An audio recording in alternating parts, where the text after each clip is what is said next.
Hai semuanya, balik lagi bersama saya Effendi. Kali ini saya akan mencoba membahas kisah seorang ulama ahli hadis pada abad ke-20 ini. Nah, siapakah dia?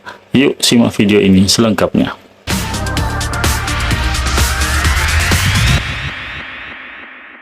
Nama ulama satu ini sudah tidak asing lagi di telinga kita, apalagi kalau kita bicara tentang ilmu hadis. Karya-karyanya seringkali dijadikan sebagai rujukan untuk menilai status-status hadis nabawi. Siapa lagi kalau bukan Syekh Muhammad Nasiruddin Al-Albani. Dia adalah salah satu ulama ahli hadis yang sangat terkenal di era modern ini. Sanjungan itu bukan tanpa alasan, beliau sudah menghabiskan waktu untuk meneliti derajat hadis dan status hadis. Semua itu dia lakukan untuk memurnikan ajaran Islam. Nah, kita mulai saja bahas histori beliau.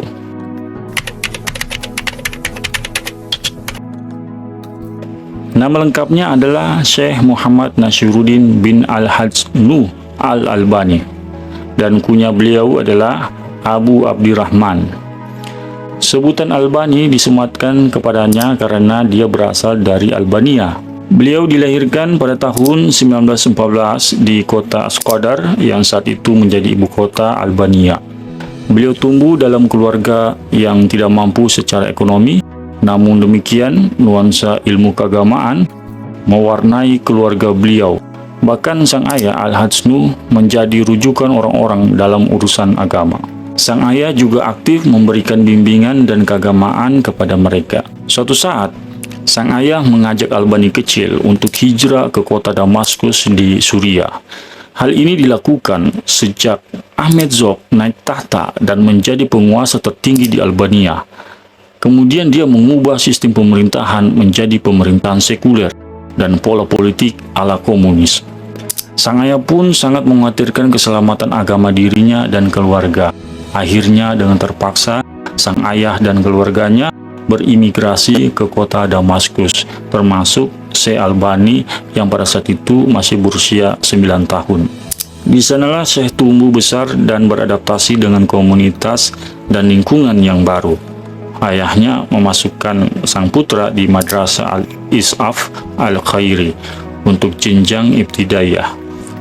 Selanjutnya beliau belajar langsung dari para syekh di sana, termasuk menimba ilmu dari ayahnya sendiri.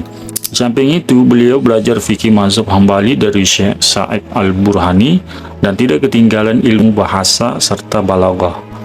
Saat itu, beliau juga semangat menghadiri pelajaran-pelajaran yang disampaikan oleh Syekh Bahjah Al-Baitar. Di sela-sela kesibukan menuntut ilmu, beliau belajar reparasi jam dari ayahnya. Bahkan beliau menjadi terkenal dengan keahliannya memperbaiki jam dan menjadi mata pencariannya. Seiring dengan berjalannya waktu, ternyata Syekh Albani lebih mencintai dan condong kepada ilmu hadis. Padahal ayah beliau adalah salah satu pemuka mazhab Hanafi di Albania. Sehingga wajar jika sang ayah mengajarkan beliau supaya taklid terhadap mazhab Hanafi dalam ilmu fikih. Bahkan peringatan keras pun datang dari sang ayah supaya jangan menyibukkan diri dengan ilmu hadis. Namun semua itu tidak menyurutkan antusias beliau untuk tetap mempelajarinya. Aktivitas pertama beliau dalam bidang hadis adalah menyalin dan memberikan catatan kaki terhadap kitab-kitab hadis. Sejak saat itulah meluangkan waktu-waktunya untuk ilmu hadis sampai beliau terkenal dengan kesibukannya tersebut.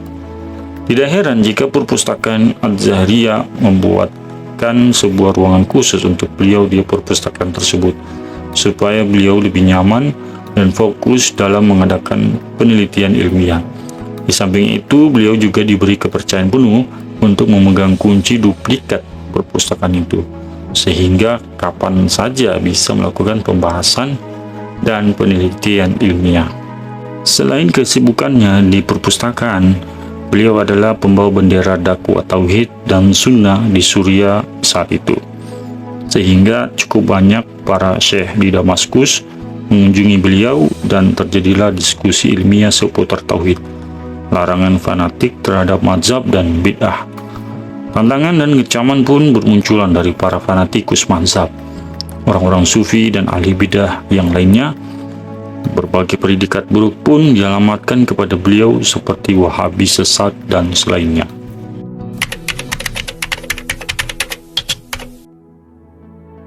Di awal tahun 60-an, Syekh rahimahullah mendapatkan pengawasan cukup serius dari pemerintah Suriah. Hal itu tiada lain karena kegigihan beliau dalam mendakwakan kebenaran dan membantah kesesatan. Sehingga musuh-musuh dakwah tauhid berusaha untuk menebar fitnah dan menjatuhkan beliau dengan berbagai cara. Akhirnya, beliau sempat dipenjara selama 1 bulan di Damaskus.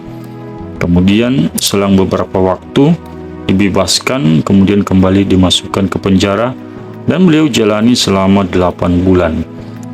Meskipun demikian, di penjara tersebut beliau masih mampu melakukan penelitian ilmiah, yaitu dengan mentahqiq penelitian terhadap suatu kitab.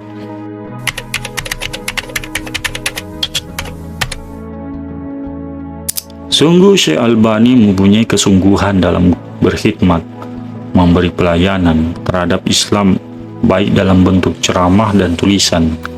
Semenjak beliau di Suriah, beliau aktif berdakwah melalui ceramah maupun diskusi-diskusi ilmiah. Pernah pula dipilih oleh Fakultas Syariah Universitas Damaskus untuk mentakrik atau mengoreksi hadis-hadis tentang jual beli secara khusus dalam ensiklopedia fikih Islam. Pada tahun 1962, Syekh Albani mendapat kehormatan untuk menjadi dosen pengajar ilmu hadis di Universitas Islam. Saat itu, rektor universitas tersebut adalah Syekh Abdul Aziz bin Baz. Di sana beliau menjadi guru besar ilmu hadis dan bahkan diangkat menjadi Dewan Tinggi Universitas. Setelah itu, beliau memutuskan untuk kembali ke negaranya dan menetap di sana. Beliau banyak menyampaikan ceramah di berbagai negeri dan memenuhi undangan kaum muslimin untuk berdakwah di sana. Namun banyak pula undangan yang tidak bisa beliau penuhi karena kesibukan ilmiah beliau yang sangat padat. Pada tahun 1419 Hijriah, beliau mendapatkan penghargaan tertinggi dari Kerajaan Saudi Arabia, yaitu penghargaan terhadap kesungguhan beliau yang mulia dalam bidang ilmu hadis.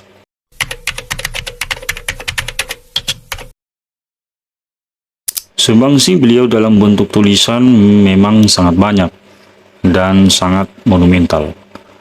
Ratusan karya tulis beliau hasilkan dalam berbagai cabang ilmu pengetahuan dan terutama ilmu hadis. Di antaranya adalah sebagai berikut.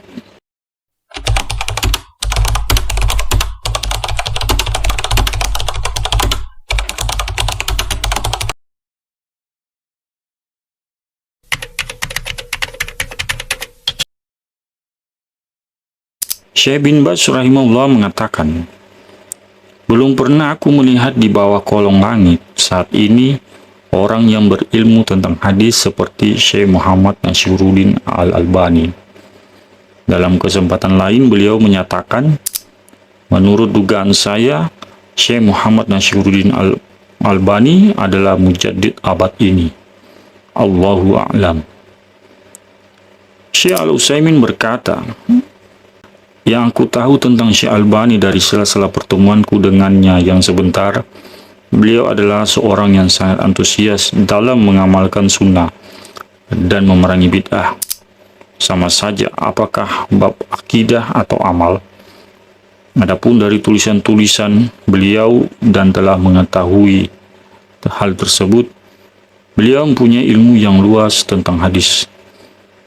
Syekh Mubil berkata, "Yang aku yakini adalah bahwa Syekh Muhammad Nashiruddin Al-Albani adalah salah seorang mujaddid."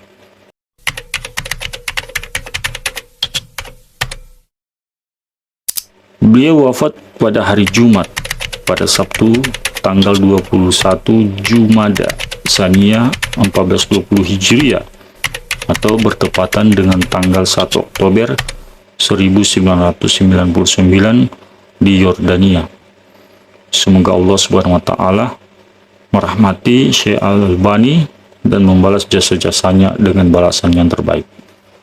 Nah, Sobat Muntazah, demikianlah kisah seorang ulama ahli hadis pada abad ke-20 ini. Dan kita berjumpa lagi di kesempatan berikutnya dengan kisah-kisah inspirasi yang tak kalah seru. Jangan lupa subscribe dan bagikan ke teman-teman Anda. Akhir kata, saya Effendi. Assalamualaikum warahmatullahi wabarakatuh.